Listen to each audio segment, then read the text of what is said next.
So, today we are going to discuss a very interesting topic, that is the laws of chemical combination. So, students, when the chemical reactions were observed, that how atoms and molecules they react with each other, so the scientists were very curious during the 17th century, and they were trying to establish that how the chemical combination is taking place inside a reaction. मतलब वो ये जानना चाहते थे, बहुत curious थे कि कोई भी केमिकल रिएक्शन में जब एटम्स और मॉलिक्यूल्स वो कंबाइन करते हैं तो वो कौन कौन से लॉज को फॉलो करके प्रोडक्ट बनाते हैं। मतलब ये वो लॉज हम स्टडी करेंगे, इसमें केमिकल कॉम्बिनेशन के लॉज होंगे जो हमें ये बताएंगे कि that how the elements are going to combine to form a compound. Alright, and ये जो सारे लॉज हम इसमें स्टडी करने वाले हैं, they were all made during the 17th century. Alright, तो उस टाइम के ये लॉज हैं जो आज भी हम फॉलो करते हैं, और कुछ केसेस में हम एक्सेप्शंस भी पढ़ेंगे बिकॉज विद टाइम बहुत सारे न्यू फिनोमिनन्स डिस्कवर किए गए हैं एंड उसमें ये देखा गया है कि कुछ लॉज जो हैं वो एप्लीकेबल नहीं है। So we are going to discuss 5 laws. So let's discuss the first law, that is the law of conservation of मास।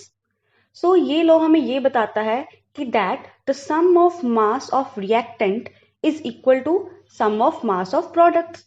मतलब अगर कोई भी केमिकल रिएक्शन होती है तो उसमें जो रिएक्टेंट्स का मासेस का सम होता है वो प्रोडक्ट के मासेस के सम के इक्वल होता है। So let's take an example कि the carbon and oxygen they combine to form a carbon dioxide. So here the mass of carbon is 12 gram and the mass of oxygen is 32 gram. So check in the product, the mass of carbon dioxide is 12 plus 16 into 2. Why? Because there is 2 atoms of oxygen. So here the total mass will become 44 grams. And check the total mass of the reactant, that is also 12 plus 32, 44 grams. So 44 grams is equal to 44 grams. So here we can say that mass can neither be created nor be destroyed, and hence it is obeying the law of conservation of mass. So here is one exception. So Einstein gave an equation and it was E is equals to mc square, where E was the energy, m is the mass and c is the speed of light. So Einstein said कि अगर कोई भी body जिसका मास m है, it tries and travel with the speed of light, then some of the mass it gets changed into energy. तो अगर कुछ mass energy में चेंज हो जाएगा तो वो कंजर्वेशन ऑफ मास को फॉलो ही नहीं करेगा, बिकॉज उसका कुछ जो मास था वो एनर्जी में कन्वर्ट हो चुका है। एंड जब हम उस मास का सम करेंगे रिएक्टेंट्स का एंड प्रोडक्ट्स का, तो वो कभी इक्वल नहीं आएंगे क्योंकि मास का कुछ लॉस हो चुका है in the form of energy. ठीक है, तो यहाँ पे वो लॉ जो है एप्लीकेबल नहीं है, बिकॉज आइंस्टाइन ने ये जो इक्वेशन दी थी ये 1700 सेंचुरी में नहीं दी थी, और ये जो लॉ ऑफ कंजर्वेशन ऑफ मास था ये 1700 सेंचुरी से आया हुआ है। ऑलराइट, तो इन कुछ ऐसी सिचुएशंस में हम इस लॉ को अप्लाई नहीं कर सकते हैं। ठीक है, so let's see one question related to this law. So the question this is a very simple question. The question says that what weight of sodium chloride is decomposed by 4.9 gram of sulfuric acid if 6 gram of sodium hydrogen sulfate and 1.825 gram of hydrogen chloride are produced in the same reaction. So घबराना नहीं है इस statement को पढ़ के, just simply write down what is the things which are given. So they are saying जो NaCl है ये decompose होता है by sulfuric acid. So we can write NaCl plus H2SO4, and then the product is formed sodium hydrogen sulfate NaHSO4 and HCl hydrogen chloride, that is, so हमारा ये product है and this is the reactant. So they are saying that 4.9 gram of sulfuric acid is used to decompose sodium chloride. So we can say this is 4.9 gram and the sodium hydrogen sulfate formed is, we have 6 grams. Alright, and the hydrogen chloride formed is 1.825 grams. So here we can simply apply the law of conservation of mass to get the mass of NaCl. So we can write X plus 4.9 gram, the sum of masses of reactant will be equal to 6 plus 1.825 gram, the sum of masses of product. And from here we can find the value of X, and the value of X gives us the weight of NaCl decomposed.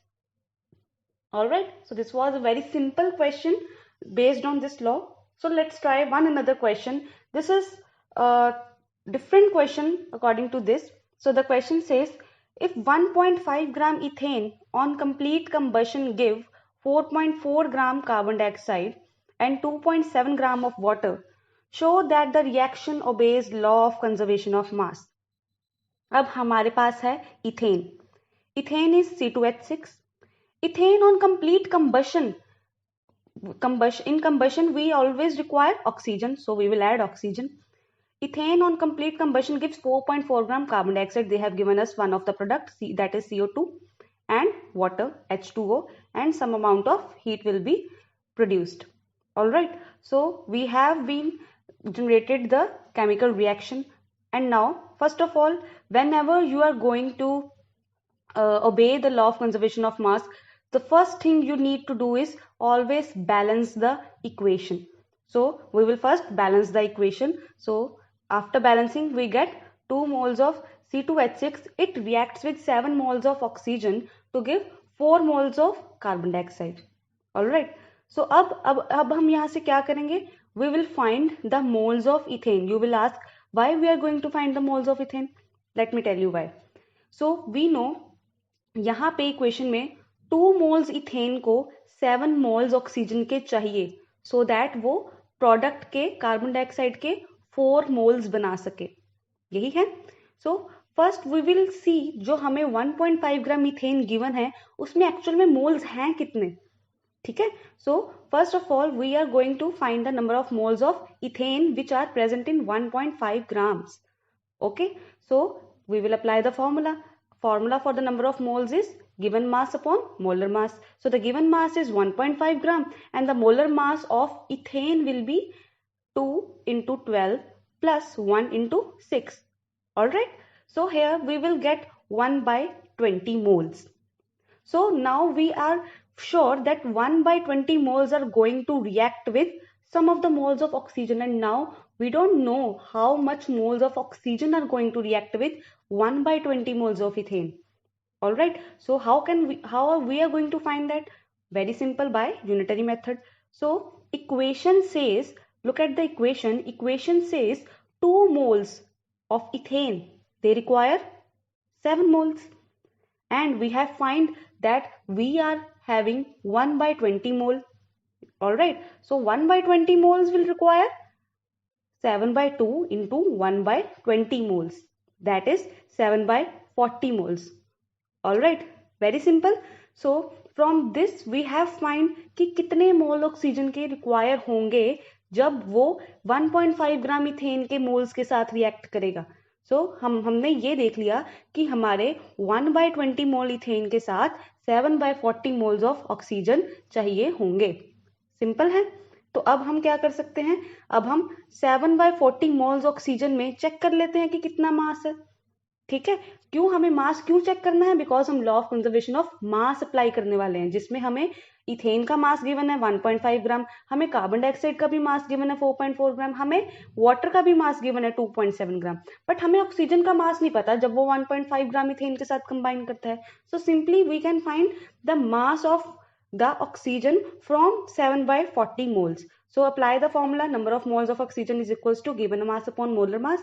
So here the number of moles is 7 by 40 and the given mass we are going to find out, and the molar mass of oxygen is O2, that is 32. So from here we have find that the mass of the oxygen is 5.6 gram. Now you can simply add the mass of reactant and mass of product, so which is 1.5 gram plus 5.6 grams and 4.4 gram plus 2.7 gram. So the both masses of reactants and products comes out to be 7. All right. So I hope you are clear with this law. Let's move to second law. So the second law is law of definite proportion. So this law states that a chemical compound, no matter from which source it has been obtained, it will contain same elements combining together in same fixed proportion by mass. So you might be thinking it is very complicated statement. So let me make it very clear to you. So कहते हैं कि in a chemical compound, अगर कोई भी chemical compound है कि कोई फर्क नहीं पड़ता कि वो कहाँ से भी उसका सोर्स हो, वो कहाँ से लिया गया हो। जैसे एक water, we can take example of water, either we can take sea water, either we can take rain water, either we can take tap water or pond water. So water will remain always H2O. So हमेशा जब two elements hydrogen के one element oxygen का combine करेगा, वो जो water होगा, चाहे वो किसी भी सोर्स से हम वो निकालें, ठीक है।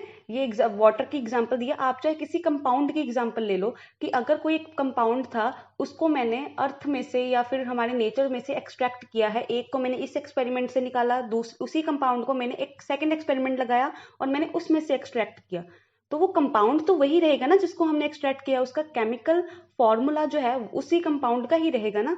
So that's why they say chemical compound, no matter from where it has been taken, it will contain same element combined together, उसमें वही एलिमेंट्स होंगे और वो उसी रेशो में कंबाइन किए होंगे अपनी फिक्स्ड प्रोपोर्शन में बाय मास के, ठीक है, तभी वो वाटर रहेगा। जैसे मैं वाटर की एग्जांपल बता रही थी, तो water will remain H2O only, alright, and उसमें हाइड्रोजन एंड ऑक्सीजन की जो रेशियो होगी दैट विल बी 1/8। हाउ, देखो, in H2O हाइड्रोजन का मास इज 2 and oxygen का mass is 16.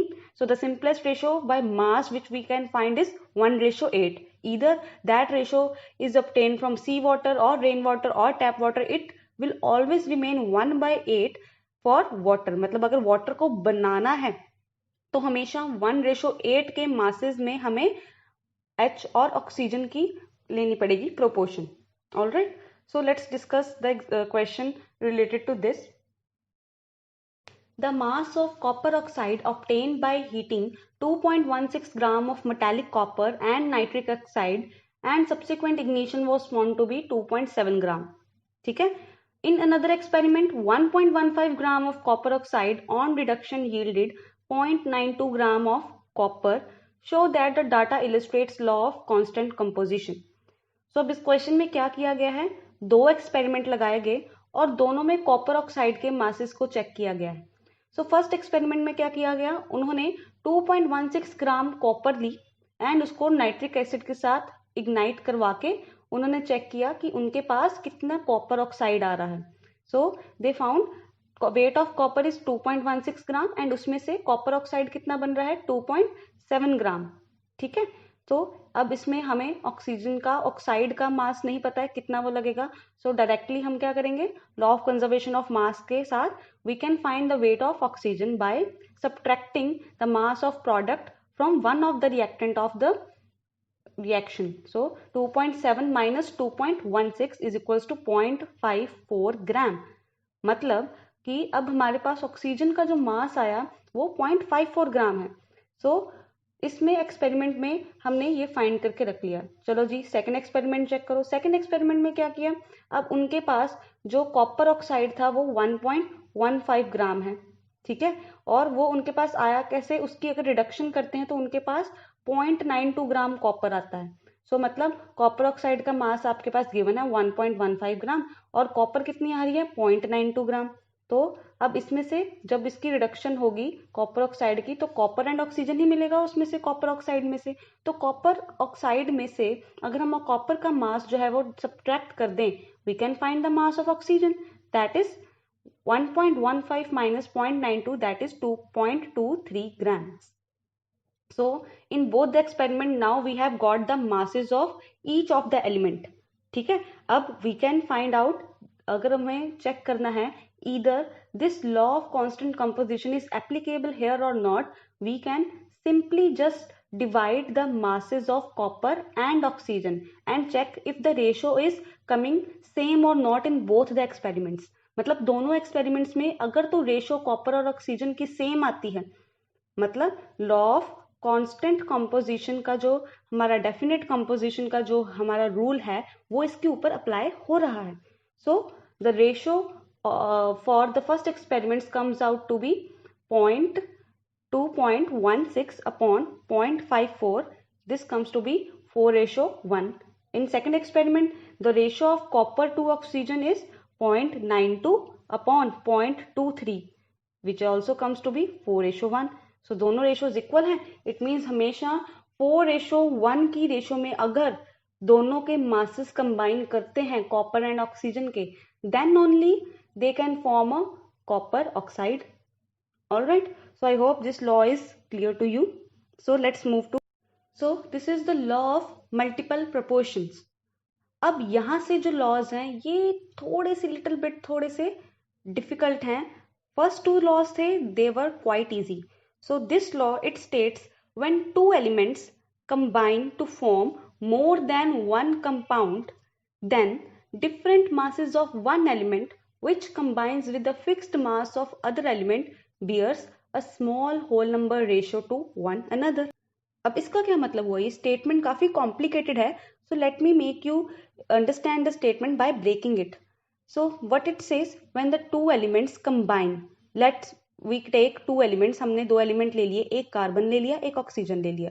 अब ये दोनों कार्बन और ऑक्सीजन कंबाइन करके हमारे पास एक प्रोडक्ट बनाते हैं. लेट्स से फर्स्ट केस में हमारे पास carbon and oxygen they combine to form carbon dioxide. In second case carbon and oxygen they combine to form carbon monoxide.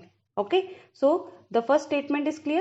When two elements combine to form more than one compound, अब एक compound से ज्यादा compound बना रहे हैं, एक बार CO2 बना रहा है, एक बार CO बना रहा है, then what will happen?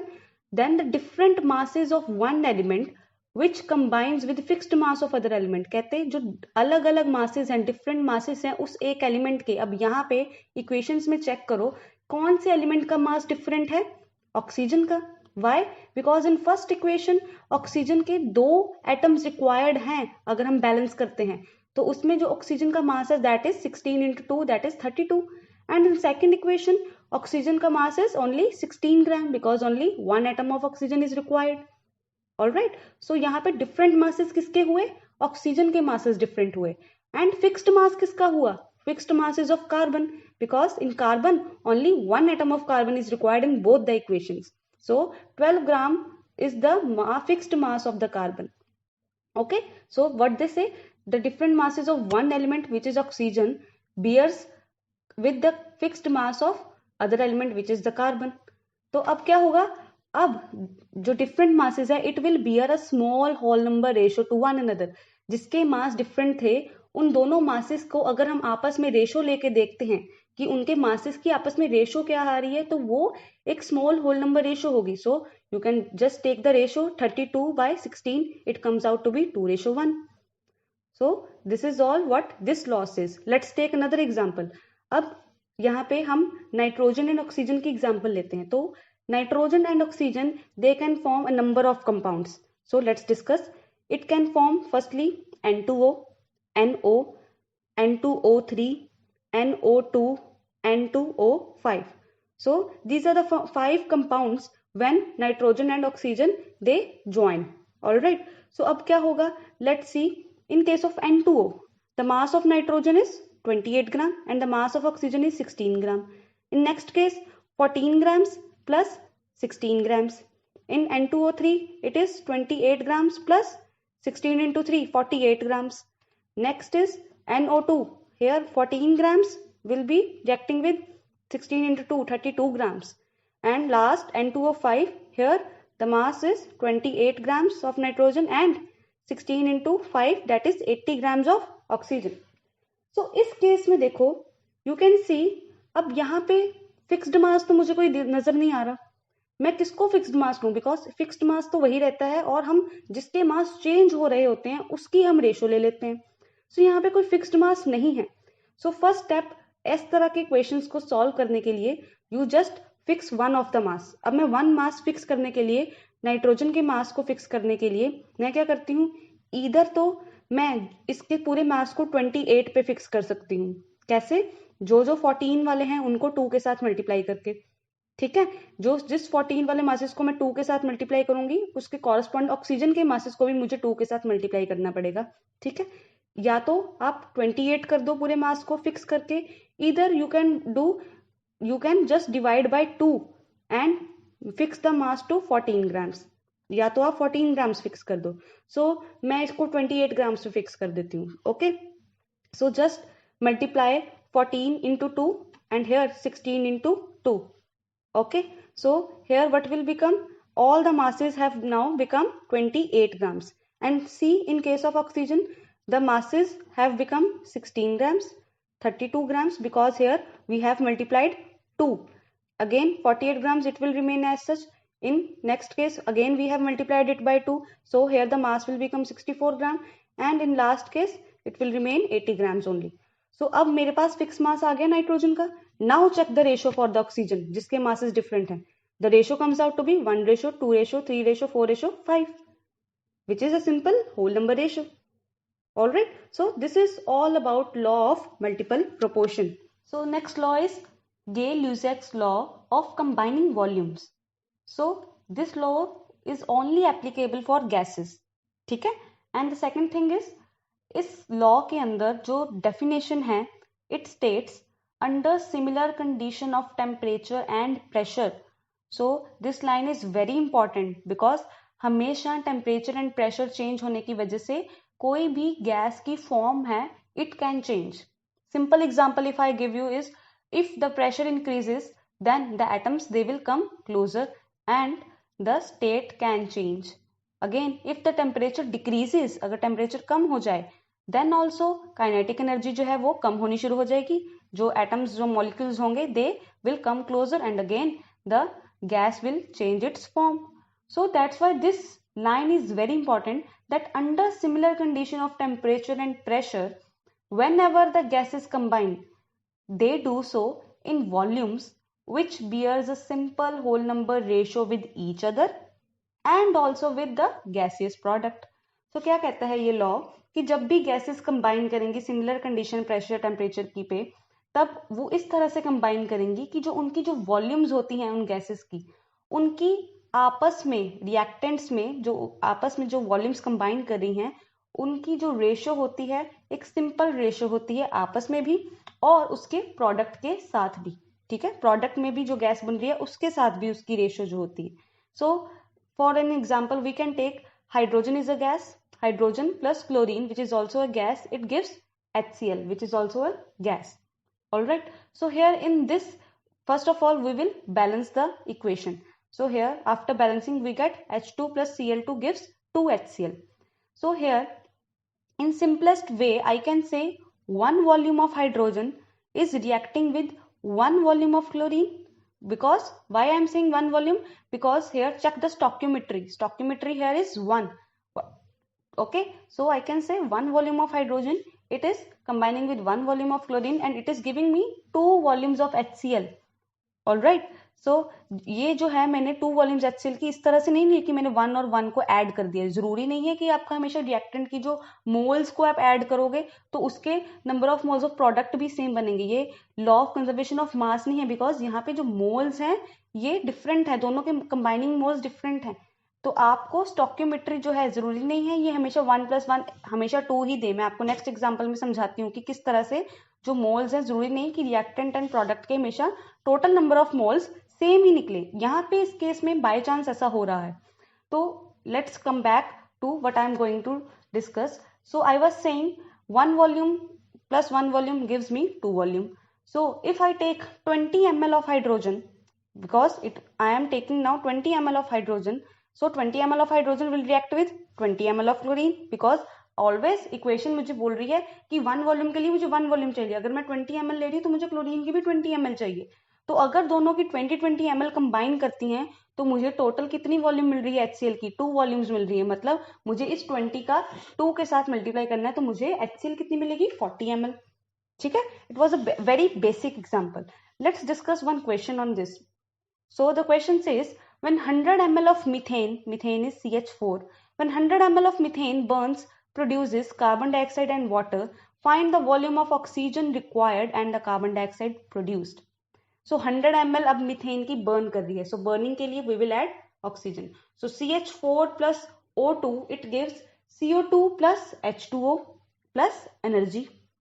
Okay, so first of all we will balance this equation. So after balancing we get CH4 plus 2O2 gives 1 CO2 plus 2 H2O. Alright, so you can just see that methane is a gas, oxygen is a gas and carbon dioxide is a gas. So we can apply this on only gases. So here I can say now 1 volume of methane is reacting with 2 volume of oxygen. Okay, and it is producing 1 volume of CO2, right. सो देखो यही मैं आपको पहले समझा रही थी कि यहाँ पे देखो अब दोनों की वॉल्यूम्स को अगर मैं ऐड करती हूँ तो 3 वॉल्यूम्स बनती हैं, बट एक्चुअल में तो CO2 की मेरे पास 1 वॉल्यूम फॉर्म हो रही है। तो आपको जस्ट इसको ऐड नहीं करना है फाइनल वॉल्यूम बनाने के लिए, ठीक है। तो जस्ट अब आपको क्वेश्चंस अगर देखें तो क्या गिवन है कि 100 ml मीथेन इज बर्निंग, सो मतलब volume given of methane is 100 ml। So how much volume of oxygen is required, just see the stoichiometry. Stoichiometry says 1 volume के लिए मुझे ऑक्सीजन की 2 वॉल्यूम चाहिए, इक्वेशन के अंदर चेक करो। So here what I will do, I will just multiply with 2, so I will get 200 ml of oxygen. Okay, so next I have to also found carbon dioxide. So here I can simply say from 1 volume and 2 volume 1 volume of carbon dioxide was forming. It means the carbon dioxide की volume जो 100 ml से बनेगी that will also be 100 ml. Simple. So इस law को इस तरह से हम apply कर सकते हैं and we can find the volumes of all the gases. So let's take another example. Let's take nitrogen plus hydrogen, it gives ammonia, that is NH3. So after balancing I get N2 plus 3H2 gives 2NH3. Okay, up now the question is, if I have been given 60 ml of nitrogen and 60 ml of hydrogen, then find the volume of ammonia formed. How will you do this? You will simply say that for 1 volume of nitrogen 3 volume of hydrogen is required and the 2 volume of ammonia is formed. All right, so what will you do, you will just say from 60 ml I can produce 2 volumes of ammonia. You will just multiply 60 into 2 and you will say 120 ml of ammonia will be formed. You are doing it right according to Gay-Lussac law, but यहाँ पे एक simple सी problem है। वो problem क्या है, यहाँ पे actual में एक लिमिटिंग रिएजेंट का कंसेप्ट आ जाता है। इस लिमिटिंग रिएजेंट के ऊपर I will make another video, but let me just explain you how to tackle such questions where one thing is limiting. So let me explain you कि what is limiting reagent. So अब छोटी सी example लो, एक factory है, ठीक है, वहां पे आपके पास बिस्किट्स की मैन्युफैक्चरिंग है, आपके पास सारा रॉ मटेरियल है, ओके, बट आपके पास जो पैकेट्स हैं जिसके अंदर बिस्किट पैक करने हैं, दे आर लेट्स से वो आपके पास 100 पैकेट्स हैं, ठीक है। अब आपके पास इतना ज्यादा रॉ मटेरियल है बिस्किट्स का एंड बिस्किट्स बन भी गए हैं आपके, जस्ट आपको वो पैक करने हैं। आपके कितना फिनिश्ड प्रोडक्ट निकलेगा, 100, बिकॉज जो पैकेट्स हैं वो भी 100 ही हैं। आप चाहे जितने मर्जी बिस्किट बना के रख दो, आप उसको मार्केट में अगर आपके पास पैकेट्स ही 100 हैं तो आप 100 के अंदर ही पैक करके उसको मार्केट के अंदर भेजोगे और आपके पास 100 पैकेट्स ही बचेंगे, ठीक है। तो फाइनल प्रोडक्ट किसके ऊपर डिपेंड किया, जो चीज लिमिटिंग थी, जो कम से कम थी। तो हमेशा केमिकल रिएक्शंस के अंदर अगर जो चीज कम से कम होती है उसके ऊपर ही पूरा का पूरा रिएक्शन और प्रोडक्ट की जो है अमाउंट डिपेंड करती है, ठीक है। चाहे आपके पास रॉ मटेरियल कितना भी हो लेकिन फाइनल प्रोडक्ट 100 ही बनेगा। इसी तरह से सी दिस इक्वेशन, यहाँ पे क्या हो रहा है, I have 60 ml of nitrogen और मुझे उसमें पूछ रहे हैं कि अमोनिया कितनी बनेगी। मुझे 60 ml नाइट्रोजन दे दी है, 60 ml ही मुझे हाइड्रोजन दे दी है। अब इसको चेक करो, अगर तो ये आइडियल थिंग होती, अगर यहाँ पे कोई लिमिटिंग ना होता तो क्या होता, मुझे 60 ml अमोनिया के लिए कितनी चाहिए होती है hydrogen, 3 times. Why, because check the stoichiometry of hydrogen, it is for 1 mole या for 1 volume of nitrogen I require 3 volume of hydrogen to make 2 volume of ammonia. So 60 ml के correspondingly I require 180 ml of hydrogen. तभी 60 ml और 180 ml combine करके आपस में मुझे 120 ml देंगे, पर मुझे क्वेश्चन में गिवन कितनी है, मुझे हाइड्रोजन ही 60 ml गिवन है। तो मतलब 180 ml होती तभी तो मेरा 120 प्रोडक्ट बनता है ना, जिस तरह से बिस्किट की एग्जांपल थी। तो यहाँ पे hydrogen is what, hydrogen is limiting. So अब इसके हाइड्रोजन के ऊपर डिपेंड करेगा कि अब मेरा अमोनिया कितना फॉर्म होगा। So what will I do, I will just find out that how much is the volume which is going to react with the nitrogen. तो मैं अब ये फाइंड करती हूँ सबसे पहले कि क्या होगा। अब मेरे पास 60 ml है, तो मैं चेक कर लेती हूँ पहले कि अगर यूनिटरी मेथड के अकॉर्डिंग अगर 120 ml हाइड्रोजन को 60 ml नाइट्रोजन रिक्वायर है आइडियल केस के अंदर, तो 60 ml हाइड्रोजन को कितनी नाइट्रोजन चाहिए होगी, ठीक है। ताकि वो मुझे, क्योंकि अब मेरा सारा का सारा प्रोडक्ट है वो 60 ml के ऊपर डिपेंड कर रहा है, जो कि हाइड्रोजन की वॉल्यूम है. So for this I can fight for 180 ml of hydrogen, 60 ml of nitrogen was required. For 60 ml of hydrogen I require 60 by 180 into 60, that is only 20 ml nitrogen. तो मतलब मुझे क्वेश्चन में जो 60 ml hydrogen given है उसके लिए सिर्फ 60 ml nitrogen में से 20 ml ही चाहिए. बाकी की जो 40 ml नाइट्रोजन है वो उसी तरह से वेस्ट है जैसे बिस्किट इतने सारे बन के फैक्ट्री में पड़े हुए हैं, लेकिन उसका कोई वैल्यू नहीं पड़ेगी जब तक आपके पास पैकेट्स और नहीं आएंगे. ठीक है, तो इस तरह से सिर्फ नाइट्रोजन में से 20 ml ही यूज होगी. ठीक है, 60 ml में से. तो मतलब मुझे जो प्रोडक्ट मिलेगा वो नाइट्रोजन के 20 ml के अकॉर्डिंग ही बनाना पड़ेगा, बिकॉज नाइट्रोजन की 20 ml ही यूज होनी है. ठीक है, तो नाउ आई कैन से 20 ml of nitrogen will react with 60 ml of hydrogen, और उसका मुझे 2 टाइम प्रोडक्ट मिलेगा. अब देखो 20 and 60 are again in the ratio of 1:3, जो कि हमारी स्टोकियोमेट्री को अब फॉलो कर रही है. ठीक है, so now the volume of the ammonia formed will be 40 ml. Why? Just multiply 20 into 2, because in the final product the stoichiometry of ammonia is 2. Okay, so इस तरह के क्वेश्चंस जो होते हैं you can apply Gauss-Luzak law of combining volumes. We have done it with the volumes only, but first of all one thing was done, that I have checked the limiting reagent concept. Okay, so now let's move to the last concept, that is the Avogadro's. So before moving into this law, I will tell you that there was a scientist named Berzelius. So एक scientist था, इसने एक statement दी जो कि 2 laws को satisfy करने के लिए दी थी. जो डाल्टन था उसका कहना था कि जो मास होता है ओवरऑल दैट रिमेन्स सेम. ठीक है, which means reactant and product का मास सेम होता है. ठीक है, ऑन द अदर साइड जो Gay-Lussac लॉ था that says the energy remains same, it can never be created nor be destroyed. But what was it seen कि जो nuclear reactions होते हैं उसके अंदर when a nucleus it divides, it means when a nuclear fission undergoes, it divides into 2 small nuclei. और जो 2 small nuclei बन के निकलते थे फिजन रिएक्शन के अंदर, उन दोनों का मास कभी भी सेम नहीं रहता था. ठीक है, और वो एनर्जी कंजर्वेशन को ओबे नहीं करती थी. तो बर्जीलियस ने ट्राई किया कि मैं एक ऐसी स्टेटमेंट निकाल लूं जो दोनों लॉज को मेरे सेटिस्फाई करे. So he state that equal volume of all gases contains equal number of atoms under similar condition. तो उसने बोल दिया कि अगर मैं इक्वल वॉल्यूम्स लेता हूं सब गैसेस की, तो उसमें हमेशा उस गैस के अंदर जिसकी मैंने इक्वल वॉल्यूम ली है उसमें हमेशा इक्वल नंबर ऑफ एटम्स होंगे दोनों के. ठीक है, अगर मैं सेम कंडीशंस पे उसको उठाता हूं. तो इसको समझते हैं. टेक एन एग्जांपल कि hydrogen plus chlorine it gives 2HCl. ठीक है, तो इसको मैं Gay-Lussac लॉ के साथ समझती हूँ कि 1 volume of hydrogen it reacts with 1 volume of chlorine to give 2 volume of HCl. ठीक है, अगर मैं इसको डाल्टन लॉ के साथ समझूं, आई can say 1 atom of hydrogen it is reacting with 1 atom of chlorine to give 2 atoms of compound that is HCl. ठीक है, तो अब मेरे पास HCl के 2 एटम्स आ जाते हैं अगर मैं 1 एटम को कंबाइन कर दूं इस लॉ के according.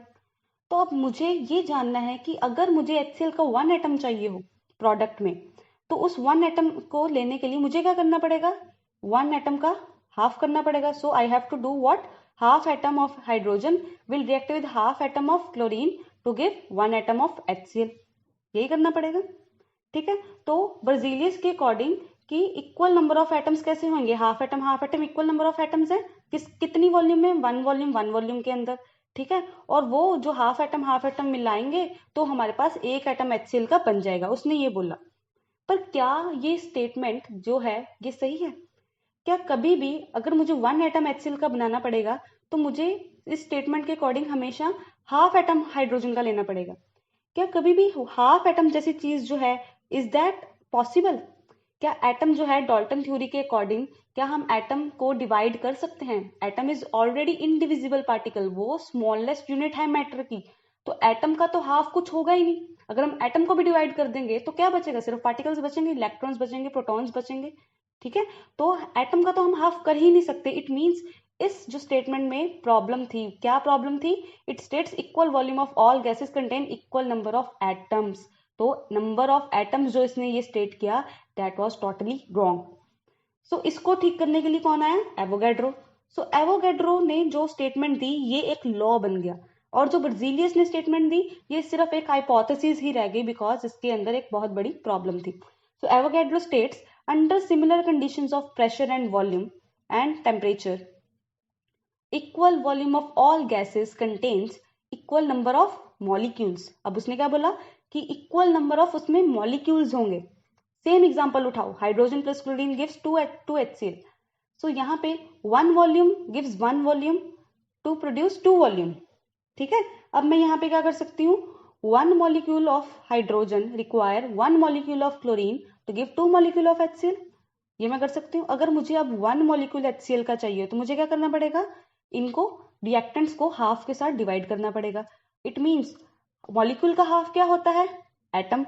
It means 1 atom of hydrogen is reacting with 1 atom of HCl to give 1 molecule of HCl।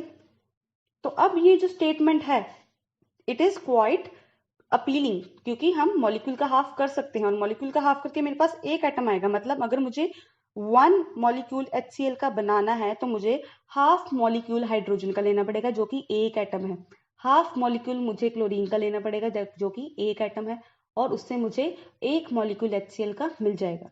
It means ये जो है लॉज हैं, दे आर टोटली ट्रू। अब एग्जाम्पल के तौर पे अगर आपको कोई बोले STP कंडीशन पे, जैसे कह लो सेम टेम्परेचर प्रेशर कंडीशन के ऊपर 2 गैसेज हैं आपके पास, एक है मीथेन, एक है आपके पास कार्बन डाइऑक्साइड।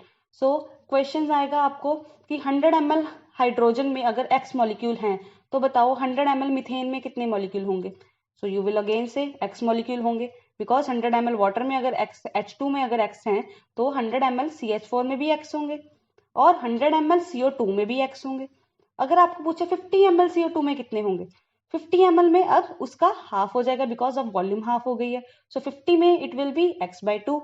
अगर आपको पूछे 200 ml में क्या होंगे, तो 200 ml में उसका डबल हो जाएगा।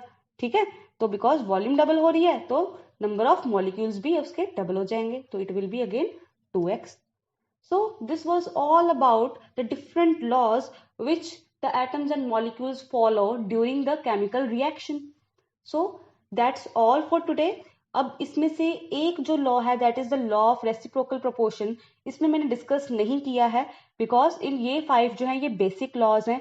उस लॉ को अगर मैं एक्सप्लेन करूंगी तो ये वीडियो और भी बहुत लंबी हो जाएगी। So I will discuss that law in my next video. So like, share and subscribe to my channel.